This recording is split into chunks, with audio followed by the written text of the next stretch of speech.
We are recording. Hello there. Hello. It's CreatorCast episode 10. Episode 10, our post-celebration wrap up, maybe? Yeah. Kind of? Our fond reminiscing. Wishing it was a week. Yeah, a week ago. Yeah.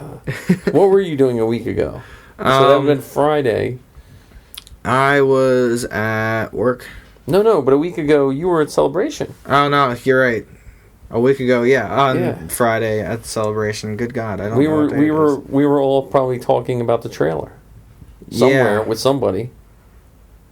That's true, because that was episode 9 day. That was the big one. Yeah. So I went with my family of 4. This was only our second celebration.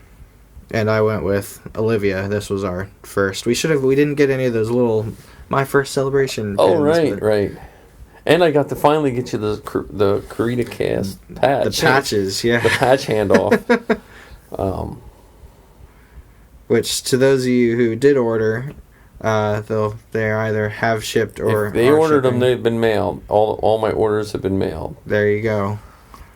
Tyler ordered some, and I sent his money back. Since he was a guest, I thought, I'm going to send him some for free. Well, don't tell them that. Oh, yeah. No, everybody's going to want a refund. Well, no, they just got to be a guest on the show. If you're a previous guest on the show. There was tons of patches, though. Did you see the patch traders? I didn't get a chance to get in there. They were trading in the lobby of the Hyatt where I was at. It was like an overflow room, and they had what looked like 6 phone books taped together, and they would open them up, and it was just patches. All patches. I know there were some vendors like in the. I bought a couple of patches from the exhibitor hall, just like generic Star Wars ones, and they had that sort of same deal, the giant flip book of them, and right. Well, now I think under the 500, but I know those weren't 501st patches. I got a Mando patch I think I got like 3 patches traded. Now I gave out at a bunch of Zoe's patches at her panel. Mm-hmm. Which those turned out really nice. That was the same company that did ours, but I guess I like the edges. I think I paid extra for the shape. I think the square are the less expensive. Yeah. That's a nice company.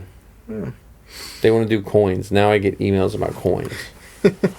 I ain't footing the bill on a bunch of coins for now, but we do poker chips. A lot of people were passing out poker. I was really amazed at how popular outside of the bash, everybody in the hall itself was just.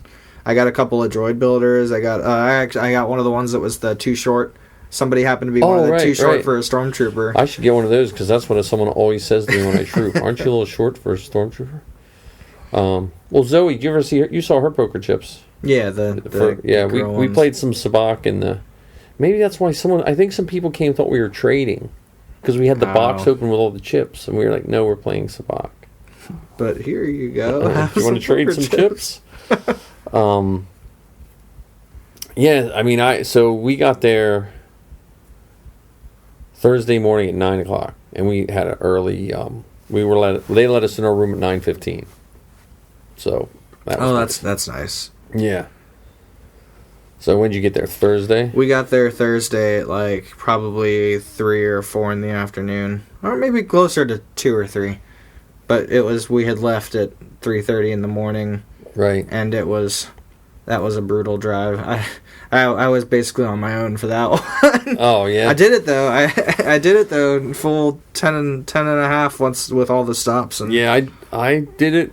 Missy drove on the way home a little bit, but I did it going up. Like I said, I stopped at 2 places and just took a half hour. Enough for coffee and a bathroom break, right. Sort of deal. And then we stopped. I don't know where we ate. We ate at some truck stop or rest station, just junk food. I ate enough salt in the last 2 weeks. I probably won't fit in my TK right now. Right. Oh man, we ate at this great place. It was, believe it or not, it was called the Cantina. Really? In Chicago. It was a Mexican food.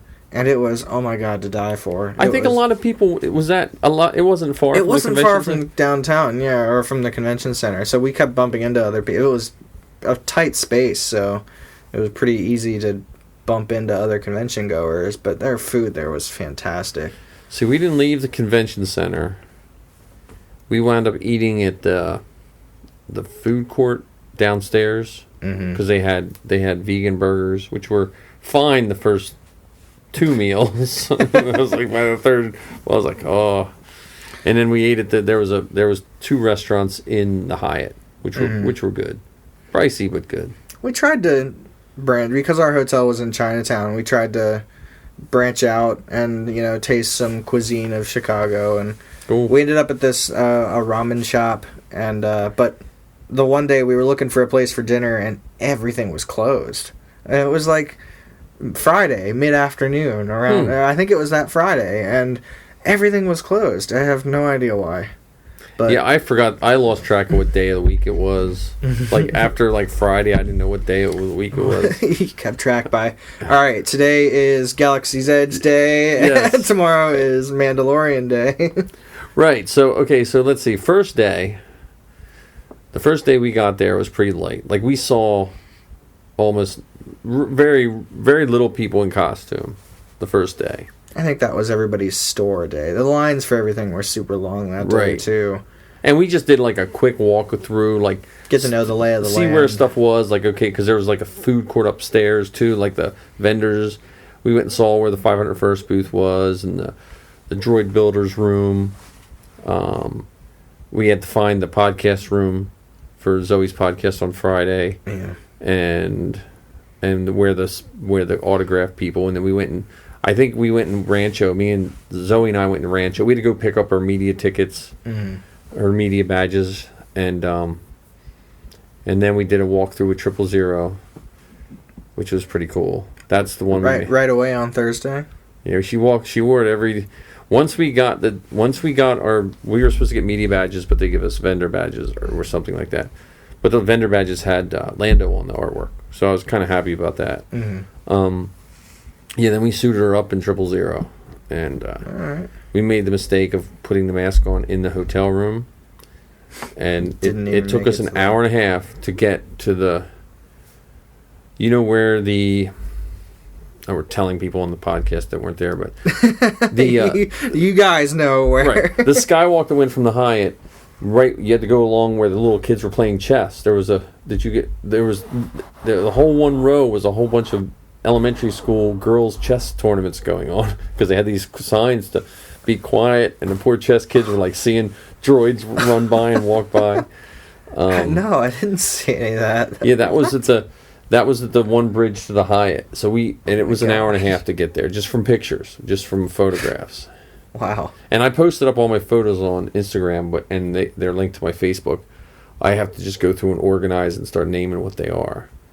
But and captions and such. Captions, yeah. But it went really well. I mean, I didn't think the crowds were that bad on Thursday.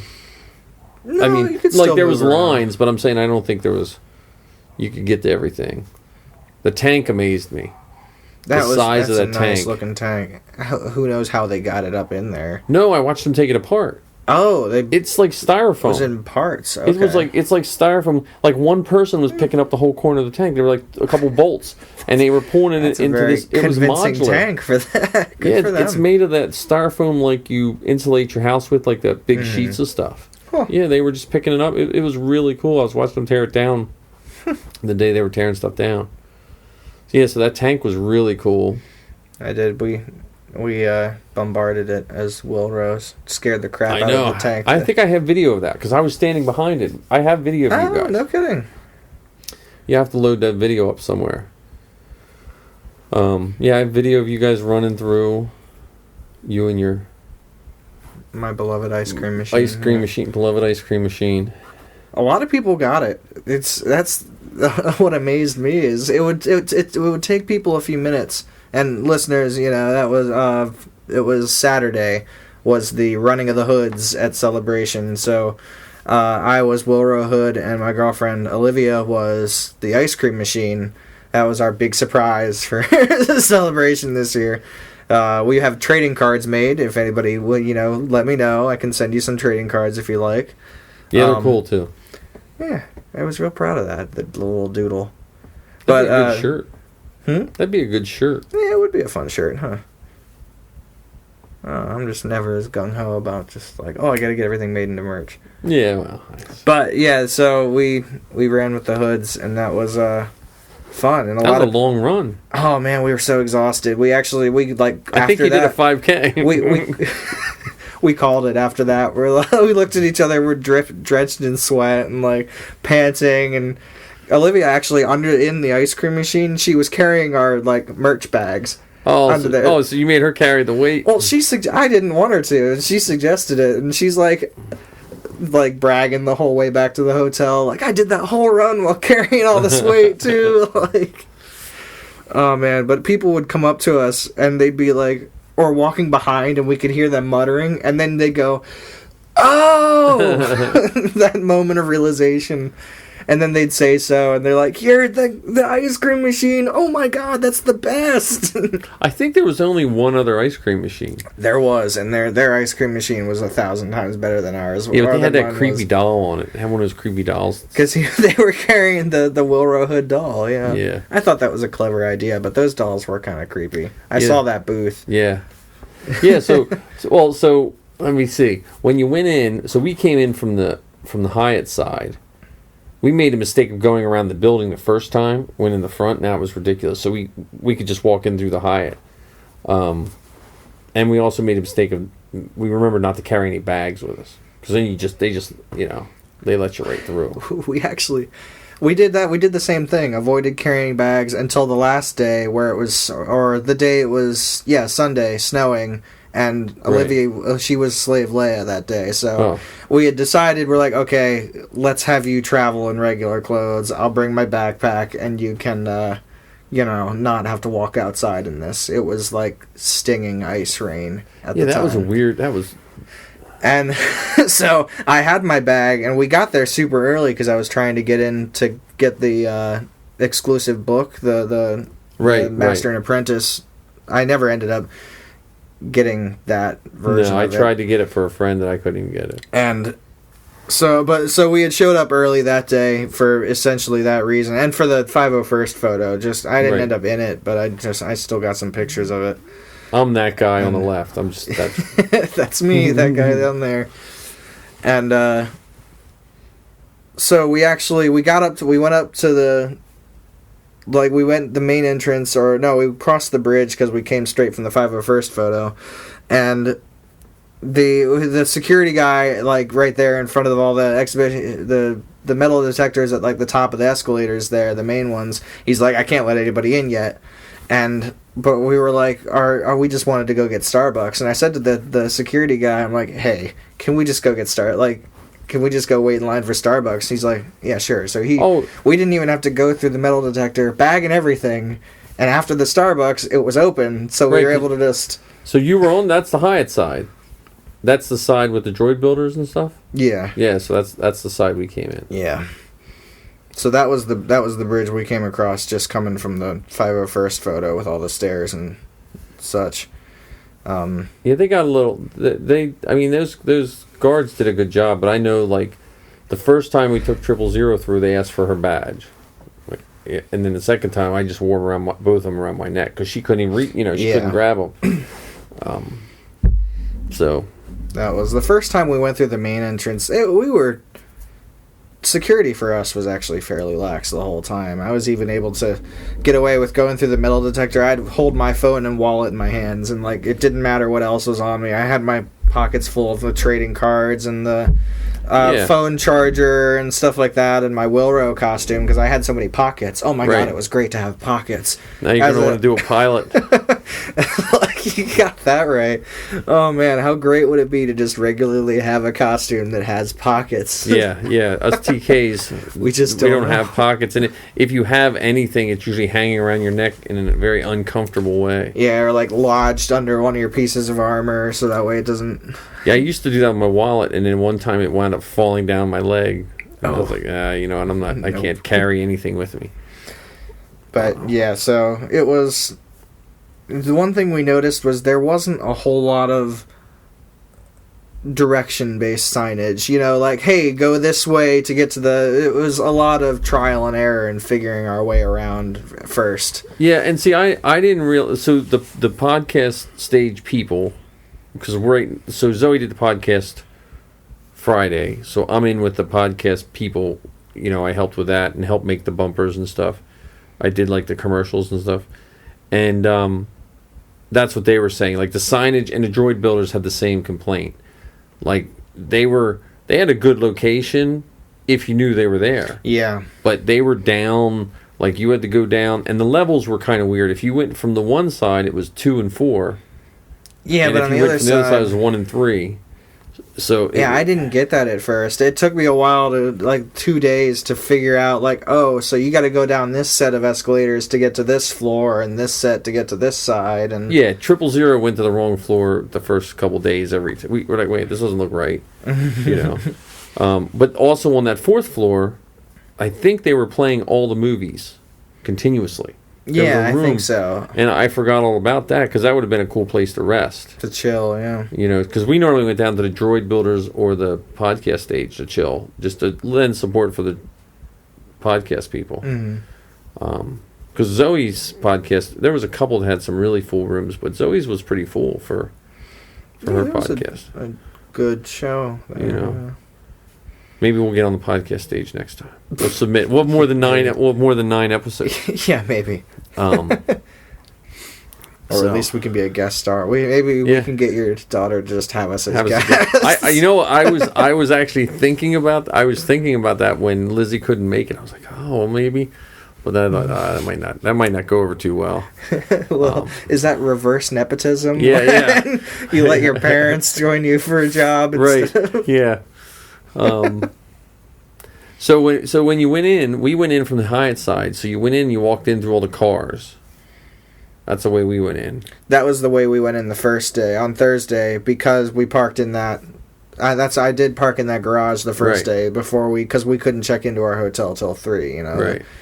Small hotel in the middle of Chinatown is not going to give us the same leniency as the hotel attached to the convention. Well, I think they paid me. I had to pay like $20 to get in at 9. It was like it was like a. Do you want to early? I was like, yeah, I do. Because I didn't want to. I was more worried about leaving 000 in the van all day. Because I thought it was going to get warm. But I didn't know. Yeah, right. You know. Every other day, though, because of where our hotel was basically, you get out on the main stretch, or whatever road that was, Chermack or whatever, and you walk a mile, and there's the main entrance on the right to the convention. Okay. So when that was, so we actually did keep coming in the main entrance, but because of the time we showed up, we never ended up, there was no queue line. It was just mainly just to get around the building, it felt like we walked a mile. Yeah. Like just that was a pain to get to the pictures, that having to go all the way around the back. But other than that, we just came in the main entrance. But we went in through the cars, and then we saw the X-Wing, which was exciting. And then they had the TIE fighter over there. The full-size TIE, which I think is the Belgians. I think the Belgians do the TIE. I'm not sure who did the X-Wing. And I think it's the same guy. Because the Star Wars show where they were interviewing, and it was the same guy talking about both pieces. Okay. And then what? It went into Legos. Yeah, the Legos. Then the droid builders, and then all the clubs were in that other corner. Yeah, like there was clubs I didn't even hear. But there was a whole row of just collector clubs, like Pennsylvania collectors and. I supported the Pennsylvania with the Commander Wolf coin. Oh, did you? With the Wolf Sanctuary. When I realized it was the Wolf Sanctuary that they were supporting here in PA, I'm like, oh yeah, I'll support the Wolves. I see. I didn't really spend much time because I'm not really a toy guy, so I didn't really. It was Wally's booth. I saw him there. Paul Rudowitz was there too, and I didn't recognize who it was, but he was dressed as OBGYN Kenobi. Oh yeah, from Ohio. No, he's from Virginia. He's from Virginia. Yeah, he does. Doesn't he do? He does one of the clone commanders. I think he does. I want to say he does Commander Fox. He might be It was Commander Wolf on the coin. Maybe he was Commander Wolf. No, he doesn't do Wolf. He does Commander Fox, and I think he does Shore Trooper. Ah, gotcha. Yeah, and so that's where that was. So all those groups were there, and then the podcasting groups, there were some podcasters there. Yeah, I saw some of those. They were the guys that were running the podcast stage, and then there was the food court, if you want to call it that. The crowd of people. Yeah, but that was on that end. I'm trying to think what else. And then in the middle was just vendors. Yeah. And there was I think there was a big art vendor there. Yeah. It was there was an artwork, a piece of artwork that was like this really I did the Hershey Park thing where you take a photo of it, and right. So that's my cover photo on Facebook now, but it was like it was a stormtrooper on Scarif at like sunset with an ad in the background. It was a majestic painting, and I went up to the desk and I'm like, "Hey, so how much are the prints for this?" And they're like, "Well, what does it say on the sign?" I'm like, "Oh, it didn't say on the sign." They're like, "Oh, because that's a one of a kind. You have to pay $195 for the oil painting with the metallic frame." I'm like, "No." They're like, "Yeah, but it's a one of a kind." I'm like, "Yeah, and I'm not paying $195 for that." Even that, I don't know if I bought a painting like that. I don't know if it would have got safely home. Just the way my car was packed. I barely got the Star Wars Celebration podcast kiosk sign home. You strap that to the roof or something? No, we just slide it right down the middle and just, okay, kids, don't lean anything on this. I'm glad with the Mandalorian panel they gave out those posters, because then I was able to... That was like my artwork for the convention. I usually like to come home with some poster or some artwork, but I was able to sort of save on that and, spend more on action figures and stuff. And that was a nice It's a good looking poster. Yeah, we got, because both of us were there at that, we got 2 of them. So yeah, we got 4. I think Zoe sent one to Lizzie already, and then Safi wants hers, and I want mine, and then Missy, I'm going to give mine to Clive. He was here at my armor party that time, working on the Mando. Mm-hmm. He's one of the first people I really talked to is in Mando Merc, so I texted him. I said, "Hey, I got you a poster." Nice. But yeah, and then I'm trying to picture where things were. So there was that. Then, if you went back towards the cars, then it was the biker, the over in front Imperial of base and the biker scout. Yeah. And then it was the throne room. Throne room is attached there too, and the Tantive hallway. Yeah, and then there was that, the Scarif model building. Yeah, that was pretty cool. I didn't really know what that was. Like, that was for a game, I guess. I don't know if it was for a game. It was like just a joint effort to build a giant model of Scarif. And then you could take them. Like when I was leaving, people were just taking them. They just had a sign, "Take what you want." And you could take... Oh, man, we could have just taken any part of it? Anything that was left. So, like, they were taking... Man. People were like... They looked like Wilro Hood running out of there with, like, whole stacks of those things. If I had known that, I would have come back on Monday. Yeah. And that was... So, I don't think you could take the big spire. I think someone got that real big one. But people were taking, like, things with trees on them and, We had thought about... We kind of wanted to sit down and work on that. One of the other things we saw too late was the... at the what is it? Final Flight? Yeah, Fantasy Flight? Fantasy Flight, thank you. Their booth, they had the paint your own miniatures, and then you get to take the miniature home once you painted it. But we showed up when they only had 8 miniatures left, and we didn't have a lot of time. We were trying to get to the Anthony Daniels thing. And so we're like, you mean to tell me we could have sat here and painted this whole time? Like... Yeah, there was like so much to do. Like I did 3 panels, and I'm happy I did all 3 of them. But I also feel like I should have. I wish they like extended the hours a little bit because there was just so much to do. We missed a lot of the stuff because we didn't realize a lot of the stuff. It seemed like it came through the woodwork or was revealed on the last day we were there, like on Sunday, because. That whole... Hang on. My phone is ringing. Boo. Boo. Oh. And it's nobody. Oh. So there. Our wasted our listeners' time for nobody. There, I'm turning my ringer off. Because usually they come and... So, no, yeah, I do think, like, maybe it's because we got more familiar with the layout that we started noticing things. But there was that whole wing of, like, artwork that I didn't realize. It wasn't just the fenced-off area, but there were, like, actual artists who had been doing, like, oil and chalk art the whole convention, and then they had, like, 5 or 6 hanging up that's, like, by the last day, and... Well, there was a tattoo artist thing. Yeah, there was that. It was over in that direction. I couldn't stand there too long. That buzzing got to me. It's like, no, I gotta go. Someone's getting poked with a needle. Guess you're not getting any tattoos anytime soon, huh? I don't think the vegan tattoos are hard to find. So I guess that's true because it's the material. There's like bone or something in the black ink or something like that, animal bone or something. I don't know. And yeah, I don't. The artwork looked really amazing with the people getting tattoos, but I'd probably overthink my tattoo.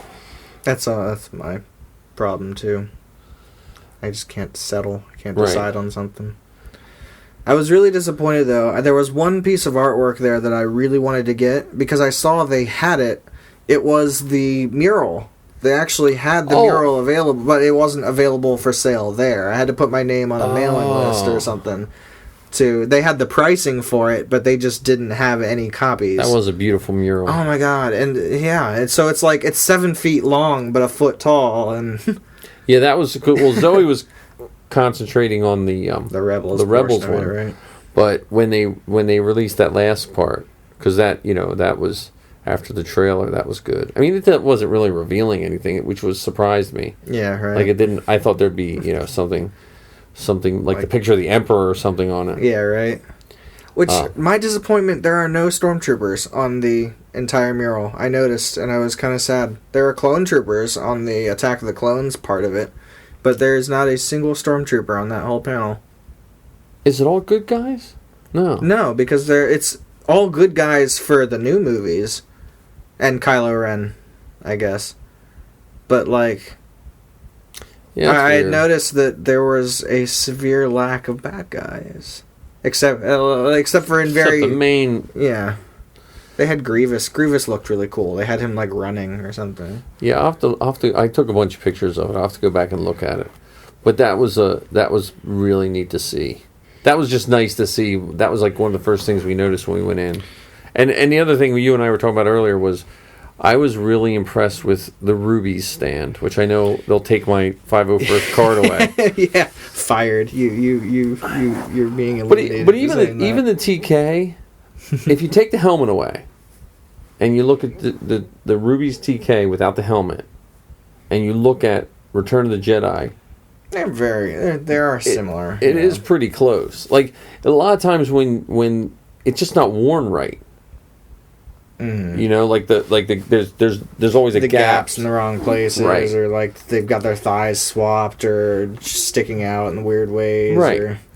But I'm saying like the Ruby stuff, except for the helmet, isn't that bad. I mean, but the Luke stuff was cool. The Han jacket, a lot of the accessories, yeah. Like because I was even looking for Sabine. I was looking for Sabine pistols, just because. Zoe lost a pistol at Aaron Scare. I was like, well, let me look at if it's the same scale as hers. But she didn't even bring her pistols because she wasn't sure what the weapons rule was going to be. Yeah. So she just walked around with holster, no pistols in her holster. Yeah, we were thinking of putting like an orange cap on 000 since he's a giant weapon. But like an orange knit cap on him. Oh, a knit cap. Oh my gosh, that would have been hilarious. So, yeah, that's funny. We'll do that for BT1. Yeah. So matching knit caps. Yeah, there you go. Yeah. And BT1. Oh my gosh. I'm trying to think of the other day. Like besides the panels, everything else stayed the same. Hi, Zoe. I'm crashing your podcast. Oh, you're crashed mine. Oh, okay. We're just talking. Our overview of a very long overview of celebration right now. So you can join in at any time. Our guest Zoe Hinton from the famous Star Wars Geek Girl. What did the news article say about you guys? Smart teen comedy. Whip smart teen comedy of their website. That's some lady. I read that little article. Yeah. So I've never heard you call that. Teen comedy. I never thought. I'm going to start marking comedy when I load it up on the SoundCloud. I'll mark it as a comedy now. We'll get more listens and stuff. So and then the Millennium Falcon. We forgot that the full walkthrough Millennium Falcon. Yeah. So you walk. The only time I got to go in there was when we as hoods ran through there. We didn't actually. We didn't really spend a whole lot of time at any of the.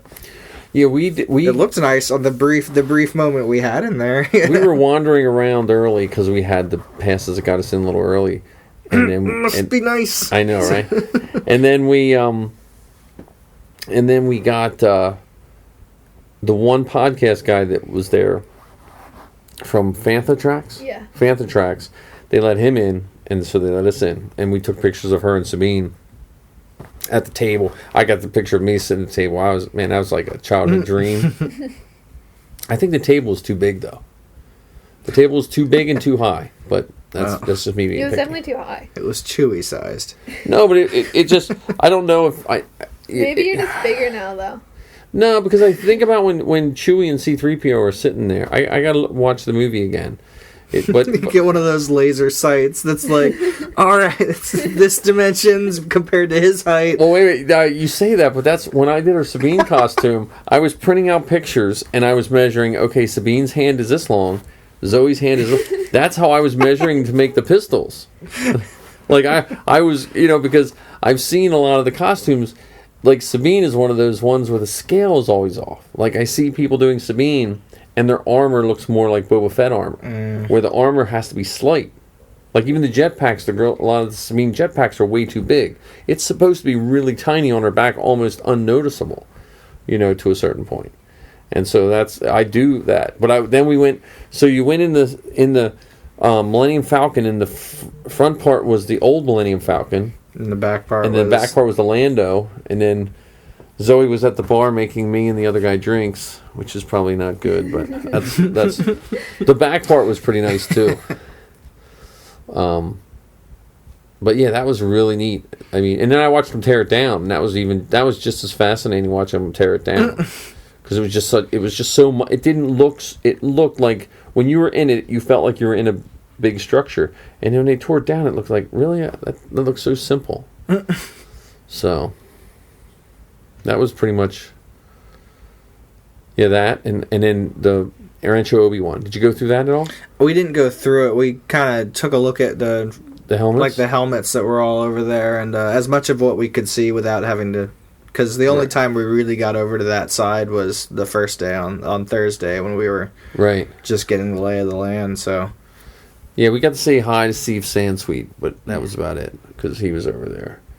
But the helmets were really cool. Like There were some really good-looking ones in there. That Plo Koon helmet was, like, mind-blowing. Yeah. Well, you see that giant stormtrooper over there without his head? Right there? I made a cast of his head to make a set of stormtrooper helmets like that for Rebel Cause next year. Oh, so then they can give them to artists to paint them. Nice. I know, stormtrooper helmets just fascinate me. You're a stormtrooper, same thing. And then we were saying earlier there was very few costumes on Thursday, and the costumes started to hit. Yeah, it was especially Saturday. Was when I think it was full force. Yeah, it was crazy because after Saturday, I barely saw any Rebels costumes, which was so weird. Because there was quite a few on Friday and Saturday, but then Sunday and Monday. Monday I saw one. I think they had a lot of the photo shoots, and the problem is. They probably should have had a board telling you where the photo when and where, because we missed the one Sabine photo shoot. I don't know, because it was shared on actually the 501st forums. They had a Google spreadsheet of everything that was of those official. I don't know about any of the specific Rebels or smaller groups like that. But there was a lot. There was a lot of unofficial ones. There were all the Asian cosplayers. There was all the there was just a lot of unofficial ones, and I wish there was somewhere they could have you could have submitted those so you could have been kind of like if they had set it up like a flights at an airport sort of on a board like that, right? Location changed too. Well, because a lot of the bigger ones didn't fall through the costuming groups. Like the one, I think the Sabine, no, the Ahsoka one went through Women of the Force or something like that. The one that Jonah organized. Right. Yeah. And so, like, a lot of both of this because helping Safi was 000. It's the Ahsoka and the Ezra. You with 000, or were you in? I was helping her with 000. Oh, okay. They had Ahsoka and Ezra right back to back. Oh, I thought you were at that one panel when one of them was hit. You should have told me. You should have told me. Well, we had 000, so we had a lot of fun with 000. It was weird because I felt like whenever Safi wasn't in costume, there were Dr. Afras everywhere, and then as soon as she got in costume, they all just like ran away. And just, right, we ran at Dr. Afra's. There was a couple. I was like, "Look, I'm going to bring 000 back in about an hour and a half," and she was like, "Oh, I got to go." I'm like, "Really? You have to, like, where are you going?" I was trying to find if there was a Dr. Afra shoot. I'm just going to take 000 to that. That's after this convention, though. Olivia was like, "Hey, if you're making BT1 someday and they've got 000, maybe I should look into doing Dr. Afra." Right. Well, there you go. So it took all this Star Wars enthusiasm to finally convince her to actually look into it. Well, because that'd be a pretty easy costume because it's a pants, boots, shirt, vest. Depending on which one, there's like 4 different ones, and the cap. It's like the one of those like tattoo sleeves with all their like crazy. Yeah. Well, a lot of people I saw just were drawing it on. Yeah, but to draw it on like every time you troop or something. That's true, but that's one of those things. Or just get a real tattoo. I bet you someone at the tattoo place really got that. Oh my god, that would be so cool. I would do that if I. If you were going to do a Dr. Afra? If I were going to do a Dr. Afra, yeah. I'd consider that myself. Like, you had mentioned the droid builders, like, can walk around in whatever they want. Yes. I'm like, okay, so if she won't do Dr. Afra... Right. Fine. That's where a callus would be a good one to go with BT. I guess that would work out, yeah. Because it would be the same uniform. You just want me to be callous. She said you'd be a good callous. We just need more rebel characters. We're going to have the world's largest Ezra as soon as Toga gets it. Is that an actual Guinness? Can you get that? But he probably could. Well, and then I was telling him he could do the Ezra with the painted helmet, the biker scout helmet. Mm. So you went to the panel for episode 9? I was there. We were in the overflow. We were too. The galaxy. But that's where we were there. Where were you at? What level? We were on the right. We were at 2 something. We were on the left. There wasn't seating levels in the galaxy stage for episode 9. Yeah, we were in 2 something. No, we were in 2 something for the Mandalorian. Yeah, no, there was no numbers in the. We were just over on the galaxy. We sat like on the left, sort of towards the back. Oh right, I'm confused. We actually had pretty good seats for that. We were on the right, but like close enough, pretty much in direct line with the right, the PA system. Yeah. So we had still a pretty decent view of the. Yeah, we had a pretty good view of the screen because luckily no one really tall sat in front of us. So. Yeah, that was a good one. She cried the whole time. Yeah. I teared up too. Don't feel bad. So that was. I'm glad they played it more than one time. That was the trailer because that was a surprising trailer.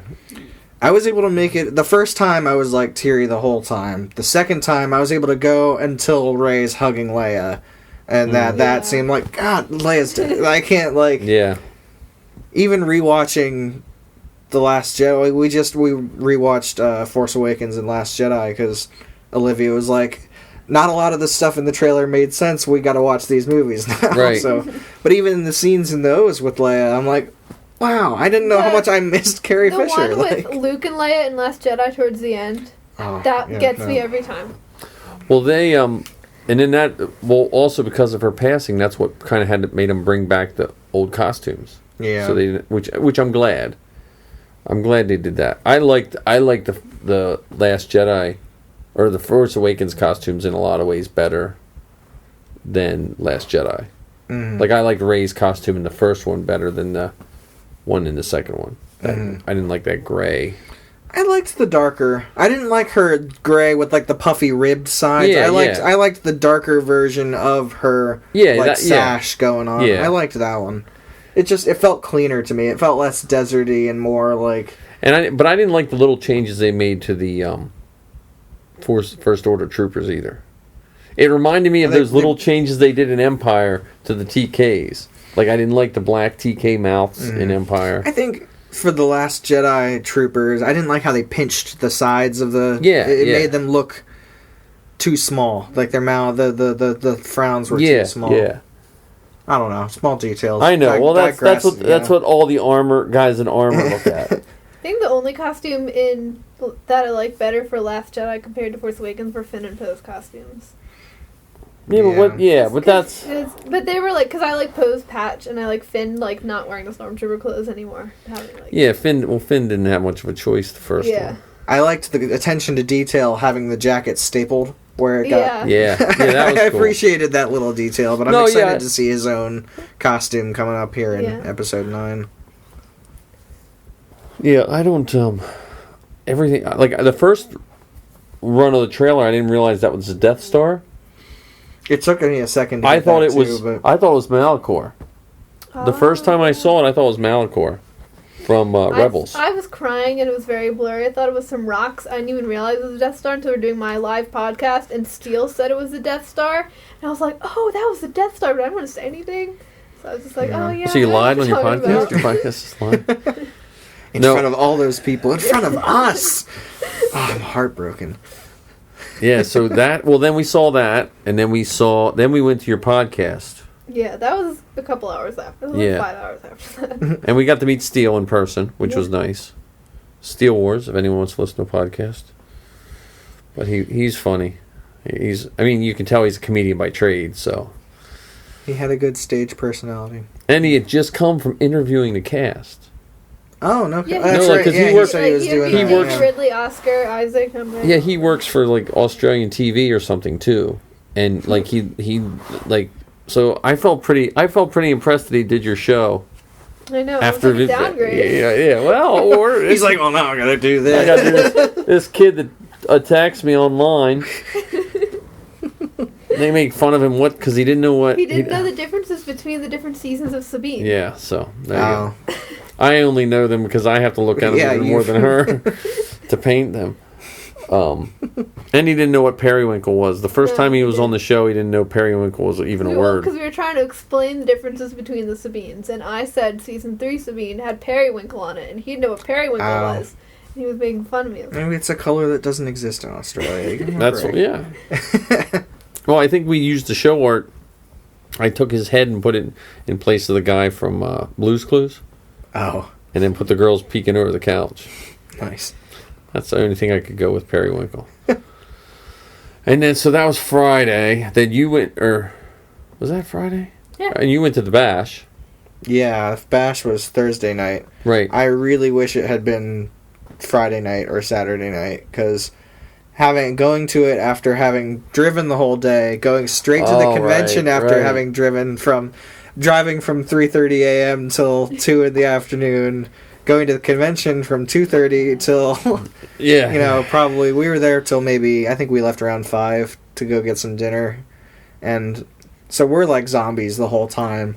And then we went to the Bash. Did you go through the submarine? Some guys were talking about the submarine. There's a submarine there? No, we didn't. Andy Wolf was saying about the submarine was cool. Yeah, I guess we missed the submarine. We played around. There was the giant smoke tornado in there. Well, we had to finish our drinks. They wouldn't let us bring our drinks into the smoke tornado area. Or there was like an exhibit of like they had the wave generator and some giant spinning sand disc or something that was fun. I was making some cool art with that, and everybody else like sucked at using it. I don't know why. I'm like. You're just spinning a wheel. You're driving the giant spinning sand waterfall. Cool.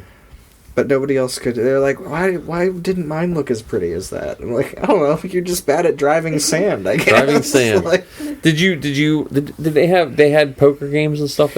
They did. I didn't play any of them because it was confusing, or I didn't understand how you didn't sleep for no. Yeah, I was also, I'm tired and, anxious the whole time. So it was, we didn't really know how you like joined a game. Oh, okay. So I know kind of how to play blackjack. Roulette's not that difficult either. You pick a number and a color, they spin the ball, and I'm sure there's more to it than that. But you didn't play using the chips they gave you, like the commemorative ones. They had blank, like, generic chips, so I didn't know how you bought in. There was no way to pay. The games were free, so you just, like, walk up to the table and say, hey, give me $50,000 in chips. I want to bet it on this. Oh, yeah. And see if I win nothing. Like, it's... I'm surprised they didn't give you some, like, in your swag bag or something like that. Well, we didn't get a swag bag. Oh. They didn't. Sorry. The only swag bag was the little velvet pouch of the commemorative chips. Oh. So we got a bag of stuff. I think half my stuff is still in my swag bag from Orlando. Blue milk was the thing I was excited about. We got a printed blue milk. See, I was excited for some stuff like that, and with all, like, hearing what your experience was with the one in Orlando, with all the props, the arcade games, and it was different than I was expecting. I don't know if it quite met what I was expecting, at least not for the price of the tickets, but, like, we had a good time because it was a museum, and we like going to museums anyway, so it was just fun to dress up. And yeah, I wonder, the bigger, like we said earlier, the bigger legions in Florida and California probably have more stuff available. That could be. Because in PA, we don't have any big props. Do we? No. Do we have a speeder bike? I thought we have a speeder bike. We do have a speeder bike. But I think that's it. And that's relatively new. That's not... We printed tarps with backgrounds on them for Blast a Trooper. Yeah, those you have to buy from Lucasfilm, I think. There's a whole... When you have one of those, I think there's like... You have to get permission to even display them or something like that. And they're not cheap.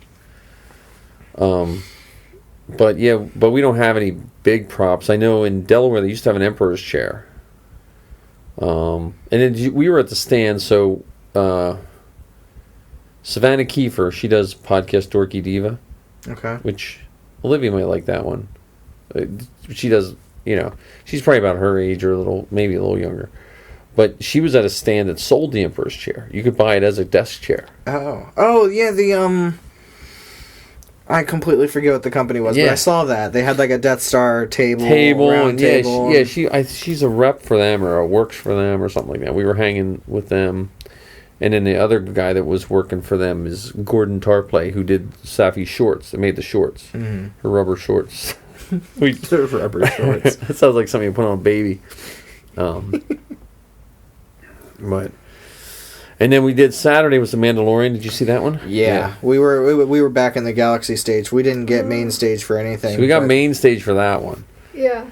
And that's what made me want to be a Mando, because down on the floor we saw all the people holding their buckets up and cheering with that. Oh man, that looked so cool. I really wish I would have brought my Sabine bucket, but I wasn't sitting down there anyway, so I just wouldn't have mattered. Well, is that the one you had to stay all day for? Yeah, after the Mandalorian panel ended, they showed us all this exclusive stuff. It was so cool. So she stayed all the way up to the Rebels or Clone Wars. The Clone Wars panel was 3.5 hours after the Mandalorian panel ended. So after the Mandalorian panel, we went around, got better seats. Oh. And then, because it cleared out. I didn't. Mm-hmm. Most people left.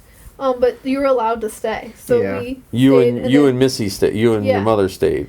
And so we stayed, and then I think an hour and a half later, they had the Alan Tudyk panel, which was really funny. Mm-hmm. And he showed us a preview of the Cassian Andor show.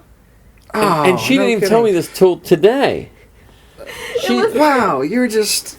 Goodness. It wasn't a real preview. It was an animation of K2SO playing with Stormtrooper dolls. I would still prefer that. Come on. It was very funny. Everyone got so hyped because Alan Tudyk was like, "You want to see this?" And then it was just K2SO. It was a fake thing, yeah. But then an hour after that was the Clone Wars panel. I actually sat down and watched it just yesterday, because I didn't get a chance to. We were walking around the exhibit hall, and at that time, I don't know, I think we had gone and got lunch or something, right as it came on at live at the Star Wars show stage, and I saw it, and I'm like, but Clone Wars, but we already had a plan, a mission, and we were going somewhere else. So I'm like, fine, I'll watch it some other time. Is the Rebels panel the one that your spot's right after? Or is it the Clone Wars panel? Yes, the Rebels panel. That was on Saturday. If you watch the Rebels panel... On the stream, right after it, then they do a piece with her. Oh, no kidding. Yeah, what did they show on the Clone Wars panel stream, though? It was, they showed all the clips. All the clips? Yeah, all the clips. Because I wasn't sure, because if... They did the one with the 99 squad. Yeah. And then the, like, Ahsoka coming in on her speeder bike or whatever, and the unfinished one. And then the trailer. Okay. And then the trailer. Because for the Mandalorian, they didn't show anything. For the stream. But we still got it on the Galaxy stage? On the Galaxy stage. Okay. Thank God. It started off, we were scared, because the message came up, like, oh, it'll be back. You know, exclusive content being shown, and everyone... Oh, it was an uproar. We're like, why are we even here? What was the point of all this? And then it started playing, and everyone was like, oh, okay. Calm down. Which, Werner Herzog in the frickin' Mandalorian is the greatest thing ever. I love that man. I love his voice. Yeah. And I'm so excited to see him as this, like, mysterious, broker character. Or, like... And I'm glad it looks like he's going to be wearing his helmet a lot. Like, I'm always worried when they get someone famous, like with sport, even with some of the superhero movies, they're always taking their costume off. Well, you look at, like, compared Iron Man 1 to, like, Infinity War, and, like, during fight scenes, even, like, Robert Downey Jr.'s helmet's off a lot more now because he's famous now. More famous. Yeah, that's what I'm saying. Like that's where it was kind of cool hearing, who's the guy running it? Jon Favreau? Yeah. His one criteria was you to be a Star Wars fan. For the directors. And so a Star Wars fan is not going to let that happen. Because they're just like us. Yeah.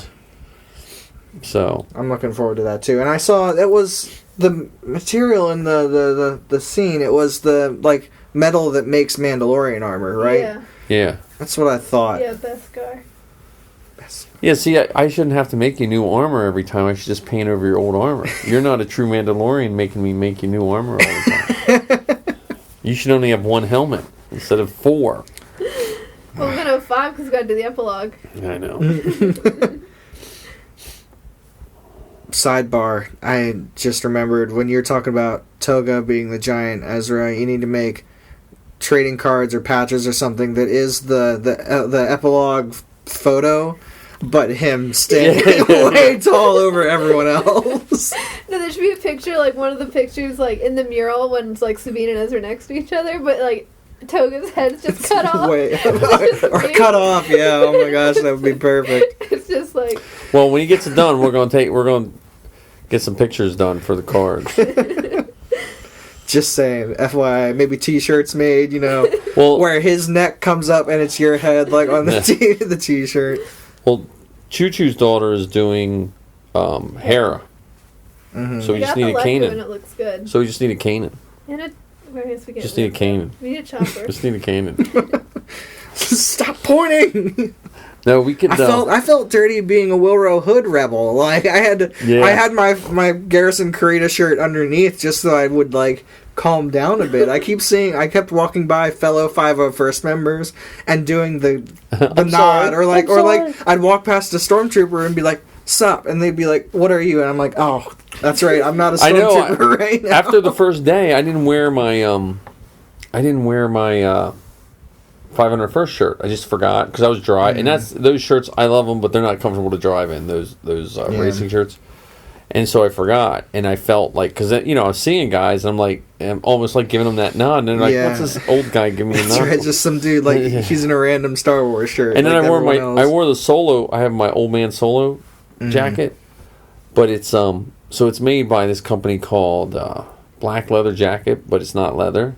It's like wearing a trash bag. Like, I was sweating, like, from the second I put it on. I was like, oh, I can't wear this any longer. That was the day we saw The Mandalorian, Yeah, it was the day we saw The Mandalorian. So that's the day it was snowing, and he was still, oh my god, I was like, this is terrible. So I was like, I can't wear this anymore. But I felt dirty being old man Han, so... That's why I can't do Kanan. I really can't progress into more of a rebel. Callous. We just gotta recruit a Kanan. The guy who does from Pittsburgh that does Qui-Gon.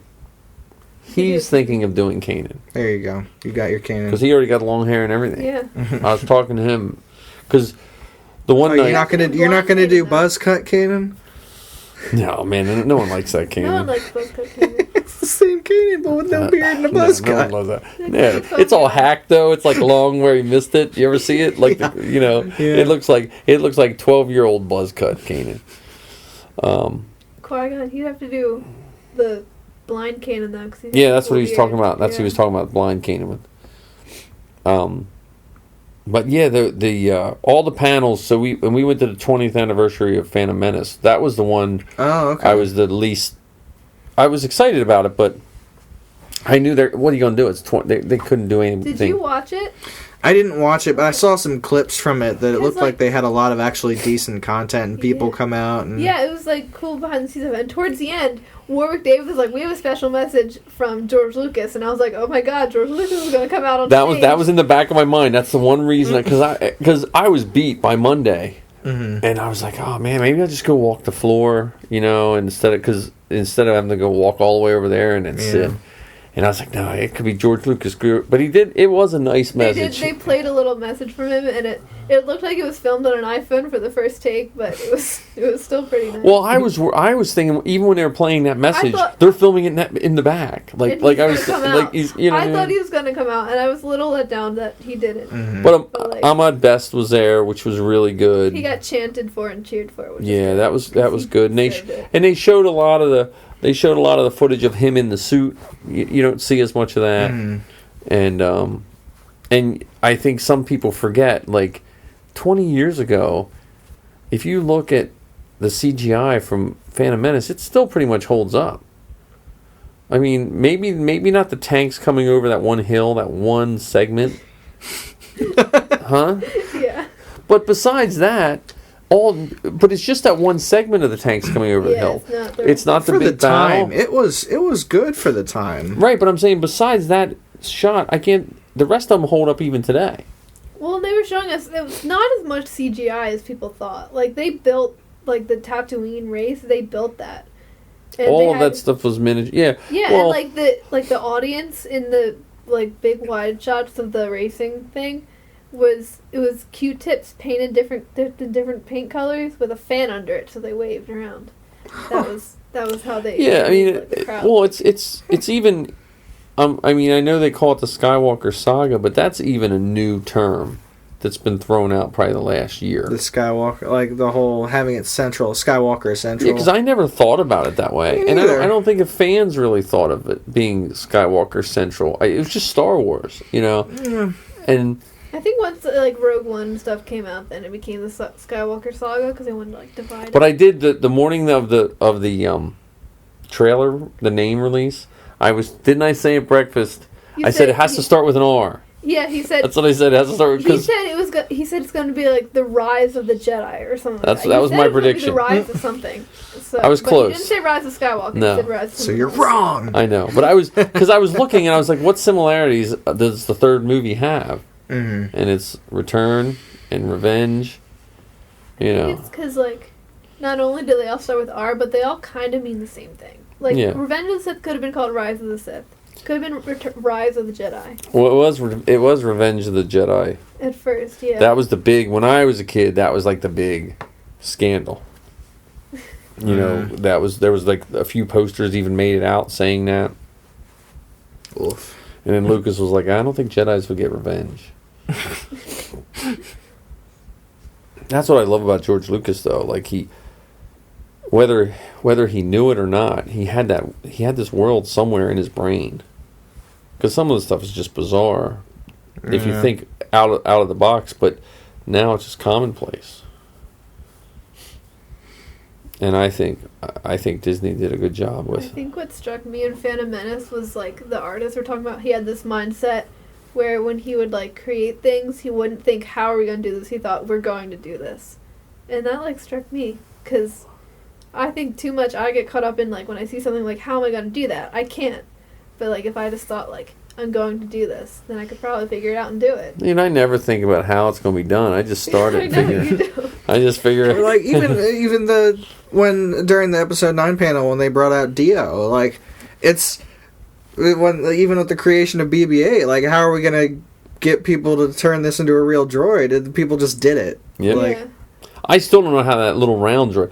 BB-8 seems more feasible than that little thing. That's true. You're right. Like, There's how does it doesn't fall or. But how does it turn? Yeah, it doesn't have multiple tracks or anything like that. It must have been like a. I think it must have weights in the wheel. Yeah, I guess Me so. and Lizzie were just saying upstairs. We were saying it's the Pixar lamp's cousin. Oh yeah, Pixar lamp pops and the Dio rolls. I'm personally a little irritated with the name Dio because I've been following the Inferno Squad build threads, and so there's actually the lovable name for the droid. It's the ID-10 or whatever it is. They've been calling it Dio as like when they repaint it for the Rebel version. It's like they've been calling it Dio. And so when I think Dio, I think of this little the fan named droid, the ID droid. But now I'm gonna have to reset that mindset, and it's a small thing. It's a small little irritation, but like, couldn't have been a little bit more original than just Dio. Like, is it supposed to be a short joke about the metal singer? Like, I don't know. Is he so small? I wonder. Now I often wonder too, though. It's hard to get overly excited about something new because they're still editing it, and I picture that black droid from The Last Jedi. Oh, like they made a big deal about him. He was tiny, tiny part, nothing. Right. He's in Resistance quite a bit. Well, I think he's in Resistance. They showed us the first episode of Resistance at that panel, and BB-9E was in that a little bit. No, I think he's one of those ones that they didn't use him a lot, and people were upset. So they already. What was that black droid that they had for Rogue One? Well, that was the worst. It was just R2. It was an R2 solid black. Remember that one? And everyone was freaking out about it. It had a pop figure and everything. Yeah, it was one of the. It was cut completely from the movie. Yeah, it was one of the exclusive pops on Force Friday. Yeah, I guess so. Huh? I didn't remember that, but completely from the movie. Huh. Yeah, so that's what I'm saying. And when you have, what's his name, Constable Zuvio, he was cut completely. There's still Constable Zuvio toys hanging on the pegs.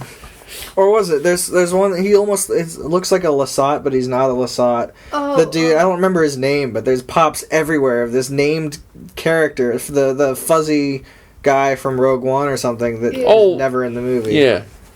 Well, yeah, and some of the Rogue One, the real furry guy, the mercenary dude that looks like he has like white dreads all over. Yeah. He was only in it for a couple seconds because he didn't even make it to Scarif. No. They had pictures of him fighting on Scarif, and that was cut completely. Well, like the Rogue One trailers, almost all of that was. Oh, that was all lies. Almost all, because like Gareth Edwards was talking, and he said he would just be like, "All right, well, we're on set, just run around and we'll film you all," and that's what they put in the trailers. Well, you know what though, in one sense. I would almost rather see stuff in the trailer that's not in the movie. But still, like, representative of the movie. If it just shows me the characters, I don't care. Because I hate movies that show you, there was, and they did a little bit with Solo. There was some really cool lines in Solo that would have been 10 times better if I wouldn't have seen them 30 times. The problem I have with, like, the trailers being misleading, though, is... Then when they don't say that, then I'm like, okay, now where's the quality control, you know? Yeah. But I mean, like, if they would have just showed the trailer of Jin and them running on the beach, or some of those guys shooting, it could be something that could be happening just from a different view. Like, that's the stuff. I want to see new stuff, you know. I mean, I know what you're saying with that. But my one problem with the Solo trailer was the very first one, and the last one came out, and Kira said, like, "I know who you are," and then Han said, what's that? And then in the trailer, they lingered on that shot for an extra 3 seconds, and it came off as so awkward. But then in the movie, they cut it, and it was fine. Like in the trailer, I was like, because I was watching it, and this was like one of our first introductions to the new Han Solo, and I was like, I don't know if this guy can do it. He's a little awkward, but it was just a cut. Yeah. Yeah, I don't know. So we could probably talk Celebration forever, but we should talk about the droid room. I loved that droid room. That was great. And Olivia loved the droid room, too. She was like, I couldn't keep a hold on her. She was like, oh, look at that one! Oh, look at that one! And she just sprinted across the room. Did you go in there on Sunday or Monday? We were there right after your podcast. Oh, so on, Sunday? I think it was Sunday. They had a Dio in there already. No, there was Friday, too. He was Friday? He was there Friday, too. He just had no name. He just had no name. Oh. No, I got him with the name too. No. They wrote it in after the. No, when you saw it, but if you notice, that was the only name that was handwritten. Oh. They hand wrote the name in real small. Yeah, look at the. Just had a plate ready and then just put it down. No, because I don't think they knew. I don't think Oh yeah, that is. I guess that is the name is D-O. Yeah. But yeah, he was sitting there. It actually bothered me that it's like his wheel looks more like a frisbee than it does the tread that they brought out, the actual droid. Doesn't he look like the Pixar lamp? No, I see it. Well, but I don't like his whistle. The blue R2, what was that one? I always forget the name now. Retro. R2 Retro is what it is. It's R2 Retro. It says R2 Retro on it. Yeah, he stayed in our hotel, Kurt Zimmerman, and he had that every day down in the lobby. And it has the lights under it and stuff. But that droid's in Resistance. It's sort of Resistance. It's almost exactly like someone... But the same way that R2-KT was in Clone Trooper, except it was Wars, QT-KT or whatever. Right, except this retro droid, he built that years ago. Like, I used to follow Kurt's builds. If anyone listening, you want to see some cool... There's tons of cool R2 builds. If you're still listening. We've been talking for a while now. If you want to see some cool R2 builds, Kurt Zimmerman, he has some real... Like, from Chopper... Like, when he made his first Chopper, he made a lot of it out of scrap. Because he felt the character of Chopper should be built out of scrap. That's clever. So, yeah, like, the little dish was an old frying pan. He drilled a hole through it and took the thing off and stuff like that. Nice. But he has a nice shop, but he built that There's retro droid. Yeah, that's the droid. In Resistance. That's the Tora droid, which looks... Oh, okay, yeah. It just has like a little extra, like has like the 5s painted on it. Yeah. And it's less silver. But yeah, he got that around. And then did you see the little tiny droids? Not like the little squat droids? But like the little baby BB-8 or whatever? Or? Well, no, but there was like the little R2s, but they were like a little smaller in Chopper. But they were an R2. Yeah, and they were stubby. I saw those. I liked those. Did you see the concept art Chopper? I don't know if I saw the Chopper from the concept art where he had a round dome and he had like all this crazy stuff. See, I only got half. I wanted to take a picture of every droid, and I only got about halfway through. Because I just got distracted. Yeah, I probably saw it, but it didn't... I thought it was... I didn't realize it was concept art. I thought somebody had just taken the stubby R2 body and painted it up to look like Chopper. I didn't realize that was the original concept. And then some of those droids had the heads like... there was a couple of the Knights of the Old Republic R2-looking units. I don't know what they're called. I don't know enough about droids. But then they had... Not yet. Some of those heads looked like Imperial probe droids. Did you notice that? They had that same shape? Yeah. I'd said so earlier, but I think my favorite droid in there was the Mustafar mining droid. Just because I'd never seen anybody do that before. And they had it wasn't dramatic, but it had a subtle floating to it. Whatever piston or they had on the other side of the curtain.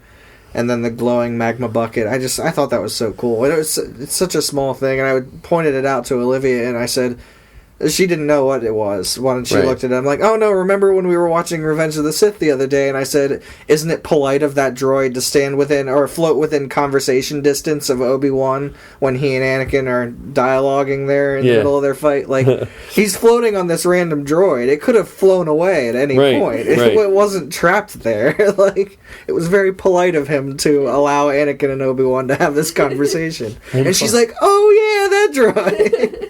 Yeah, they had that one. They had the K2, which was really nice. That was a really good K2. And then... They didn't have any CB-23s. Who's that? That's Kaz's droid in Resistance. Oh, the red one. Yeah, the red and blue. Yeah. I like that. I like that one. I like the stark difference between... It's not like blue, it's like red and kind of a bright teal, sort of almost green. I like that. I like that color combo. Yeah. I still go to the R2 units. I must be old. And the BB-8. No, do you know what though? None of the pictures or stuff from the trailer in Episode 9 had R2 in it. He was on stage, but he wasn't in any of the pictures. That worries me. Nah, they're not going to get rid of R2.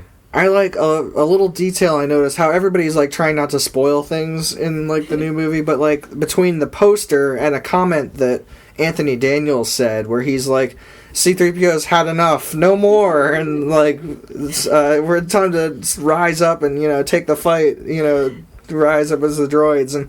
But I remember in the poster he's holding the crossbow. In that like leaked poster, Yeah. Right. He's got like a bowcaster. I saw 3PO holding a bowcaster. I'm like, that can't be real. But now I'm thinking, it might be. We're going to get some 3PO action sequences. I picture that as him getting the gear for Chewie. But in the trailer, he's like riding on the mast of this like pirate sail barge thing. Yeah, but what else is he gonna do? It was turning. He would fall off if he wasn't holding on to it. So he's doing his best. Nobody said he was good at fighting back. Maybe Hondo appears. I wonder if it'll be like because Hondo would be ancient at that point. Yeah, but we don't know how long they live. He's in Galaxy's Edge, and Galaxy's Edge takes place around that time. The animatronic I saw the movement for that. Yeah. That's incredible. Yeah. But no, I wonder if like 3PO is just gonna kind of like maybe that's why they can't show us R2 because he's like riding on R2. Maybe. Or what if like because remember in episode 2 when he's on like his head is on like a battle droid, maybe he'll get like some secret battle droid like coating like just comes back up and everything. Well, there was a battle droid in there too. Yeah, I like that. I think it could have had a better paint job. It was just like a brown, flat brown all over. But it was still really cool if it folded up like they do, and then like. But it was Clone Wars style. It had the proportions of the animated ones more so than from the movies. Yeah, I wonder how that we'll have to talk to some droid builders. But I wonder, like, you have the droid builders. Does C-3PO non-animatronic, the costume C-3PO, and the static version of K2 and the battle droids, do they fall under droid builders? Or is that like a prop and costume deal? Yeah. That's what I mean. Like, I know there's a protocol droid building group, but they're not under the droid builders, I don't think. Yeah. I have to learn all that. I had mentioned that because I find every so often these like bits and pieces of 3D printing files for battle droids. I'm like, I kind of want to just have a statue of a battle droid, and Olivia's like, no, they're so stupid looking. Look how skinny and dumb they look.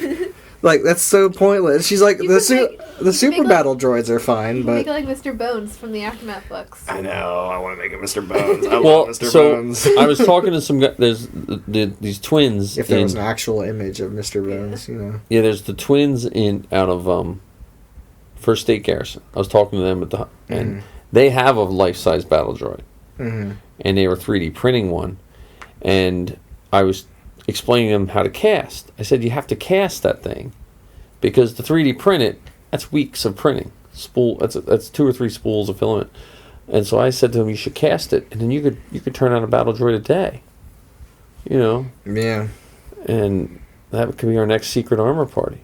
Just battle droid armor party. And I didn't see any of the video game stuff.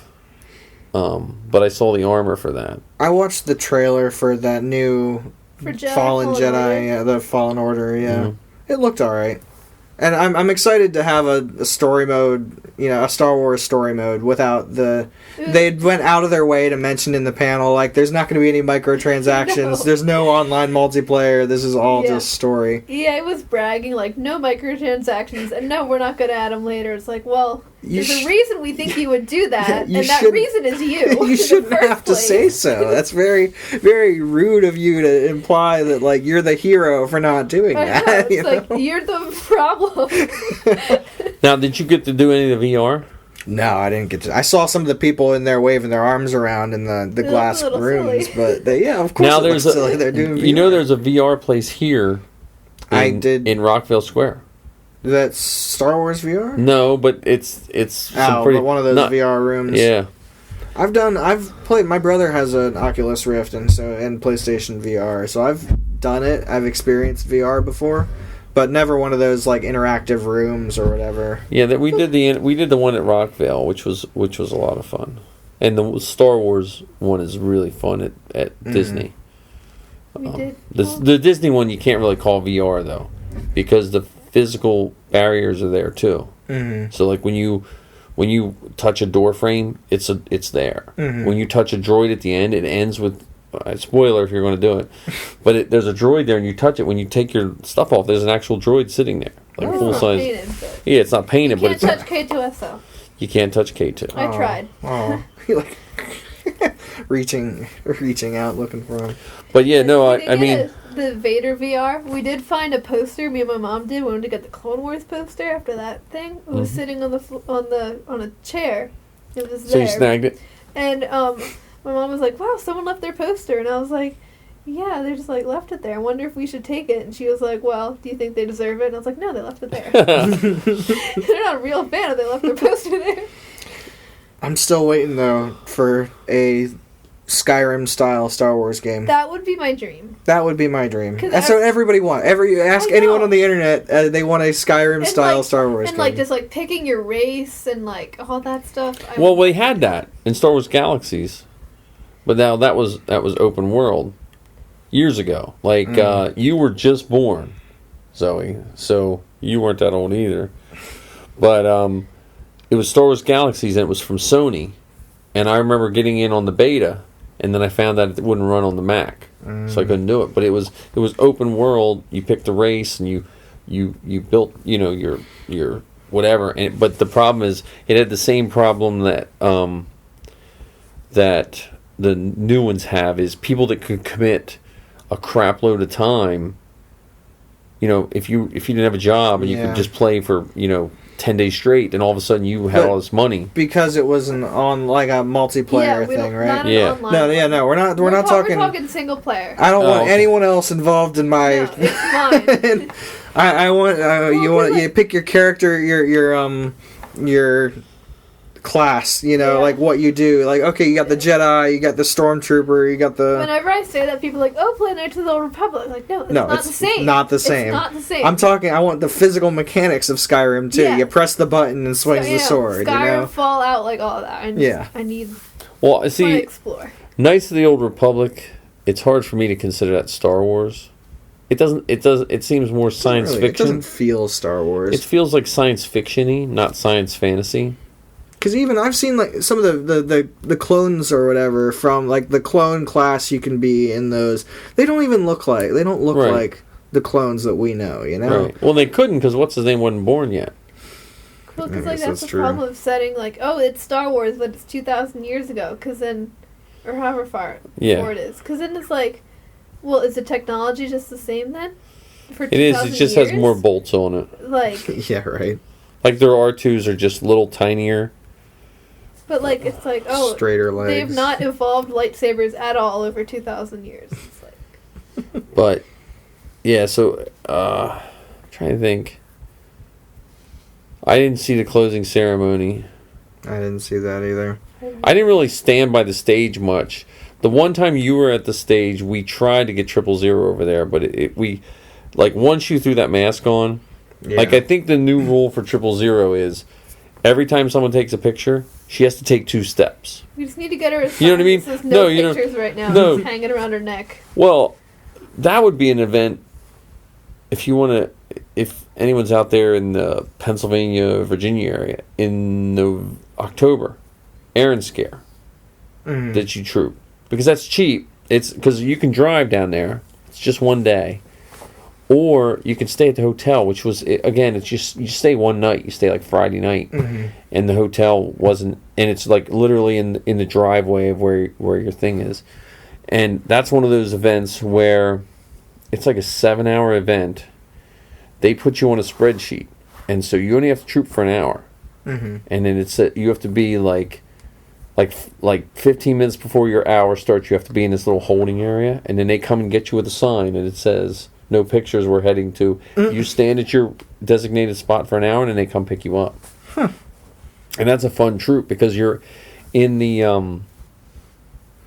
and Space Museum. The Air and Space Museum, not the one in DC, but the one outside of DC. But they could do a group shot in front of the space shuttle, and you can troop all you want. You just have to be for your designated time.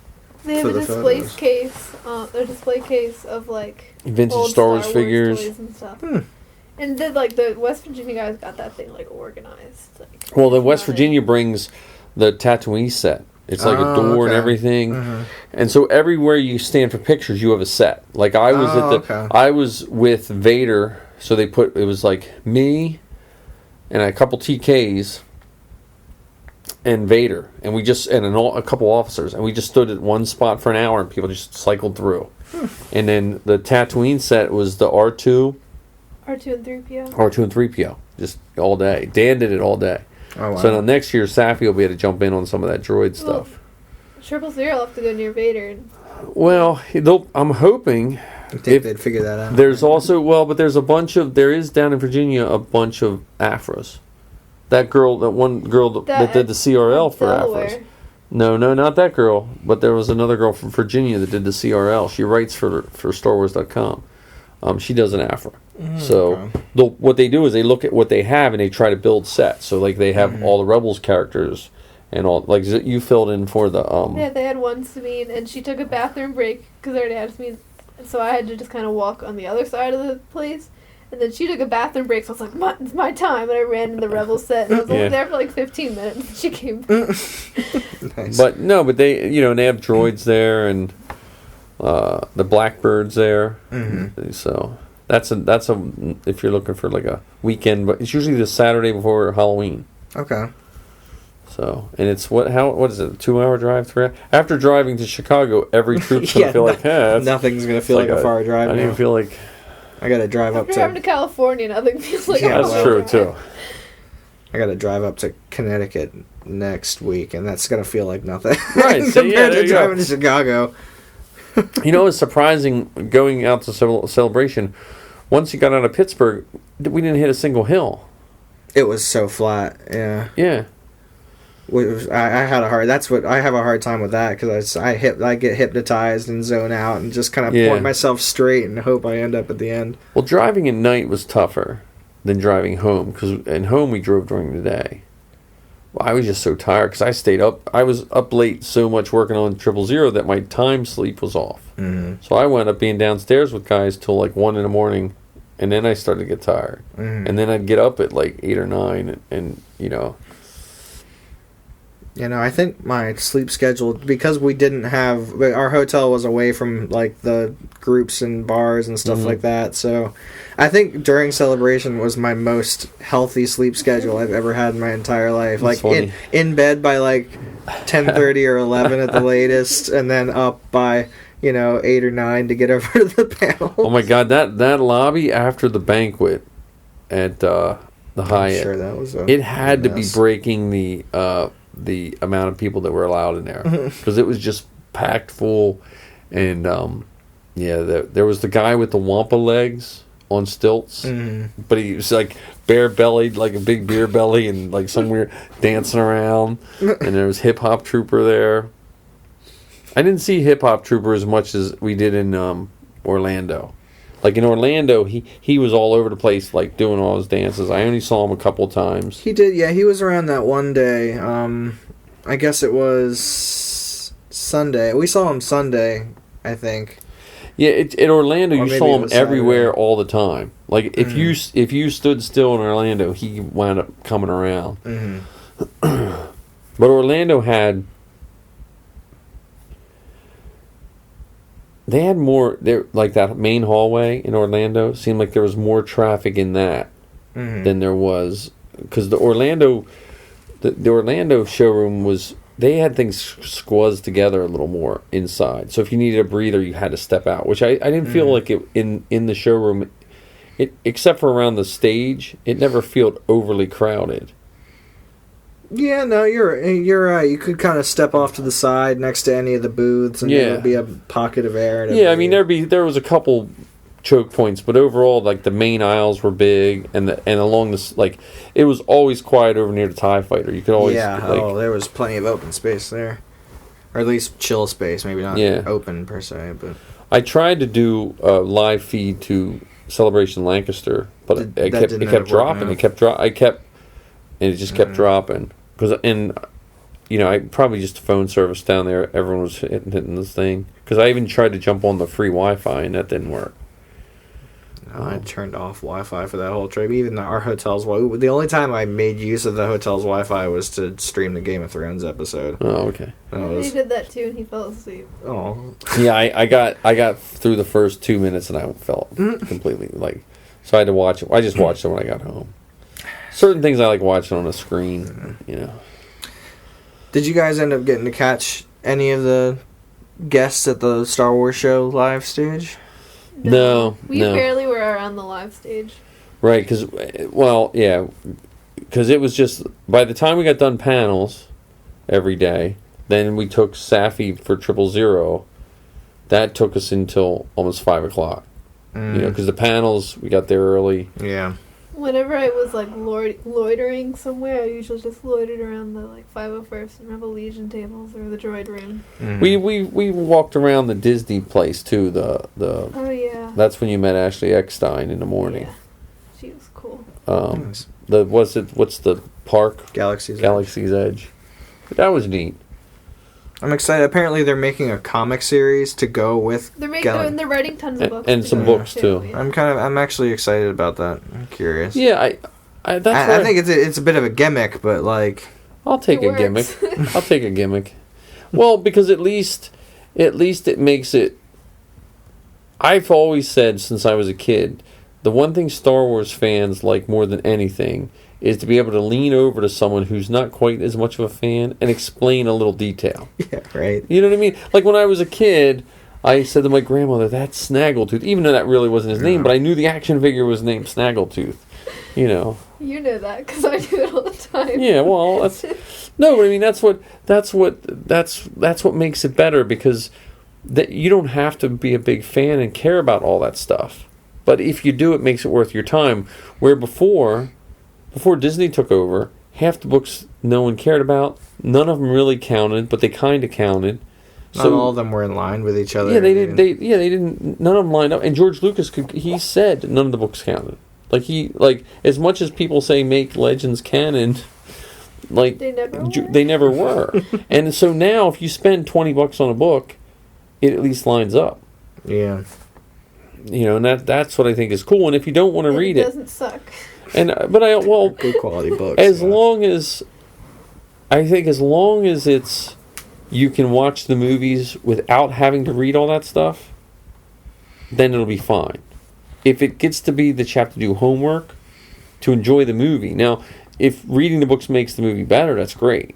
But for the average just Joe viewer, if they should still be able to just watch the movie and understand it. That's what I was kind of nervous about, that with the whole reveal of Darth Maul at the end of Solo there. I was kind of nervous that they were starting to edge on that territory. That was probably the closest they've come. With Clone Wars. I had to explain to my friend over the phone after he saw it. He called me frantically and was angry. You mean to tell me this took place before Phantom Menace? How is Han Solo so old? And I'm like, bro, no, calm down. I feel like at this point, Clone Wars is well known enough when they can start to do that. I don't think they can do that with the Rebels at this point. Well, but with Clone Wars, they can start to do that a little bit. And I think at least they framed it as a reveal. It wasn't just kind of like, oh, there's Darth Maul just chilling back there. It was like, oh, here's also the that wasn't. You could leave the theater being confused about Darth Maul, and it didn't really affect the story. Yeah, the rest of the movie still held up. It would have been different if Darth Maul was the dude that popped out of the water, like that whatever lady was at the beginning. Oh yeah. If that would have been Darth Maul, then that would have been a big. I guess so. Yeah. What's he doing there? Why is he in charge of all these people suddenly? And then you would have lost it the whole movie. Yeah. Yeah, that was probably as close as they came. But I think I guess they have, in some point, they want to do a little bit of that because you want people to actually be curious. Because imagine how great it would be if you hadn't seen any of the Clone Wars or any Rebels, and then you see Han Solo, how much content you have to watch.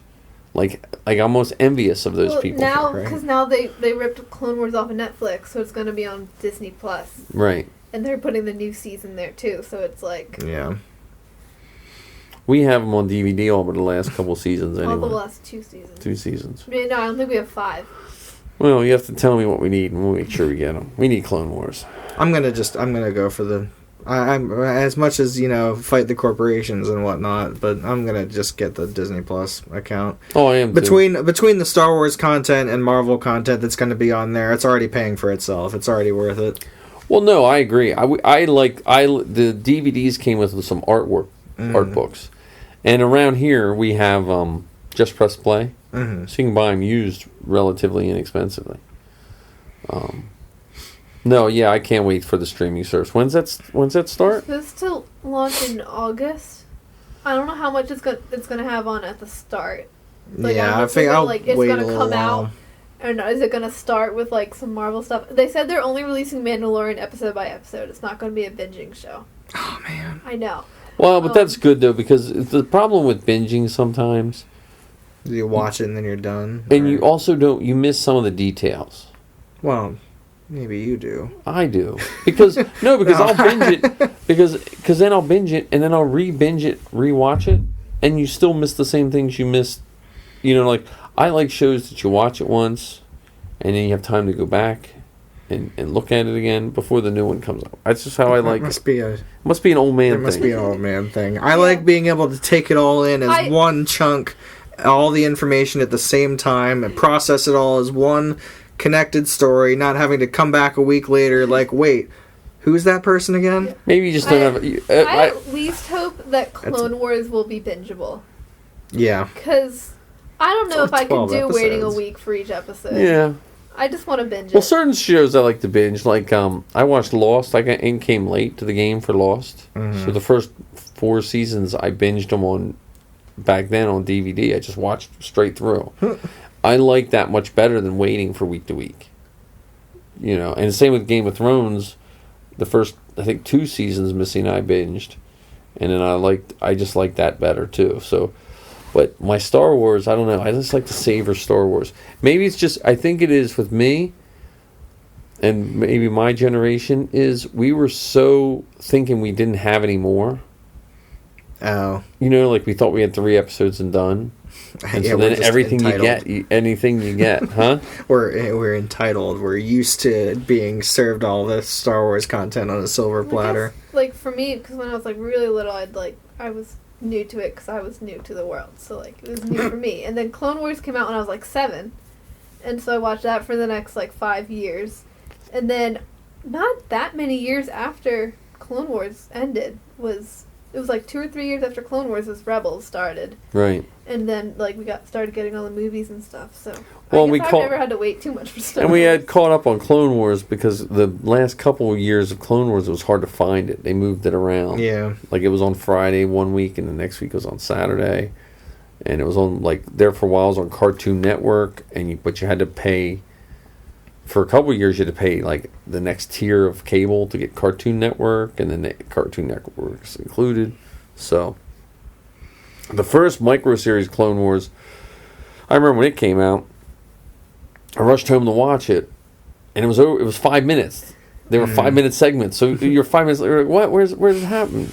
So that came out on DVD. I bought that right up because that's one of those ones you have to binge. We have those figures right over there. Yeah. Right behind your Star Wars Celebration podcast stage sign. We're not supposed to promote stealing those. I got a message on Twitter. Really? Well, it's a little late. If somebody's stolen the signs, they're stolen the signs. Who told Daniel you that? Kennedy. He's an event coordinator for Lucasfilm. Wow, they are really patrolling. Maybe it's an automatic Twitter message sent out. I don't know. Let's see. Maybe we can get a message. We didn't steal it. The guy told me I could take it. Well, those staff aren't actual Star Wars people. They're just volunteers. Because I posted a picture of it on Twitter, and then I got a message, and he said, "Hey, you're not supposed to promote the signage. I don't care that you have it, but some people sell them on eBay, so." Oh, did you take it down? Yeah, I did. Yeah, I wasn't going to post anything up. Anyway, so I think next time we should just talk about costumes we saw. Real quick, off the top of your head, what was your favorite costume you saw? I can't do it off the top of my head. Mine was, what are they called in The Last Jedi? The Maidens or whatever? Oh, yeah, I saw one of those. There was the chick who was dressed up as the thing with the giant nipples. Carrying around the bottle of milk. The Thalissiren. Yeah, the Sirens. Not Maiden, Siren. That's right. I saw one of the maids, too, though, with, like, the broom and stuff. I saw one of those. I think I like the Samurai TK was a good one. That was pretty cool. Samurai TK. There was this guy dressed as Luke from The Last Jedi, and he looked like just like him. Like I had to do a double take for a second. I was like, "That's not Mark Hamill, is it?" But it's just some guy. Second favorite was the dude from but it was Luke from the Big Lebowski. Oh, Big Lebowski. So it was mostly the dude, but then he had the robot hand and like a little bit of the like the hint of the tunic underneath his robe. There was a cousin at Chewbacca. Oh yeah, that was I saw that. And there was there's another one I can't remember right now, but what was it? I thought of it and it just left my brain. I don't know. There was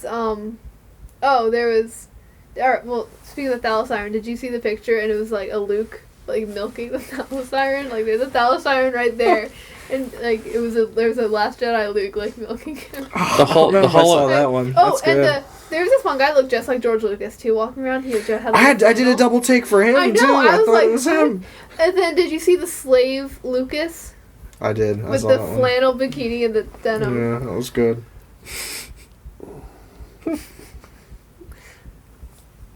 Yeah, I'm trying. I like that there was a hologram Luke. It was a Luke with the blue netting all over him. I liked that. That was good. Clever.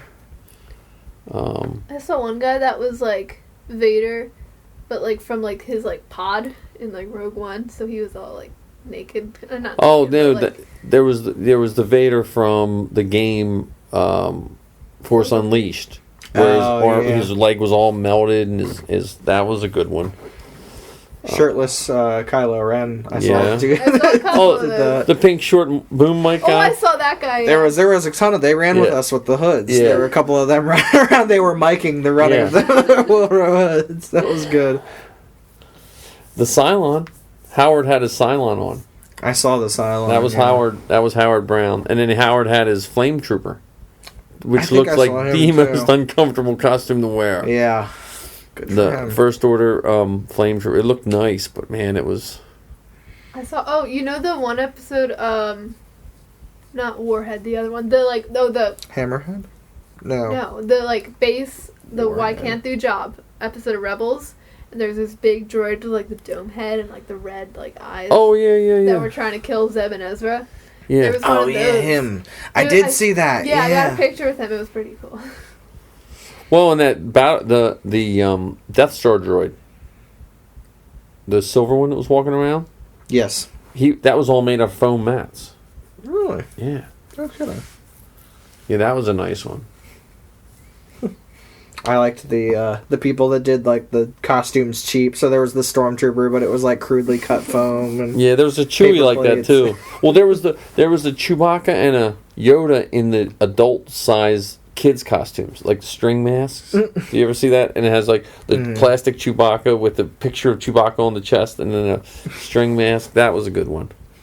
Saw someone in the inflatable BB-8 costume, the one that I have, because I almost brought it. There was a bunch of those. It looked too small for him, though. I saw that guy. I can fit in it pretty well. Hers was a toddler size. I can fit in it. Almost for a toddler. No, because it's not so. Your legs aren't really. It's supposed to wear. Oh, it's supposed to come down. Yeah, but if I have like my whole legs and arms out, I can just run around. And then there was the Porg Island, like the Rock. I liked Porg Island. I saw this one guy. He was dressed as like a national park ranger, but it said like Octo. Oh yeah. And he had like a Porg on his shoulder. And then there was the biker scout being attacked by Ewoks. That was a good one. He had a bunch of little ones, and then there was another one with the Ewok strangling him with an arrow or something. And then that was a good one. And then there was the beast from the trash compactor.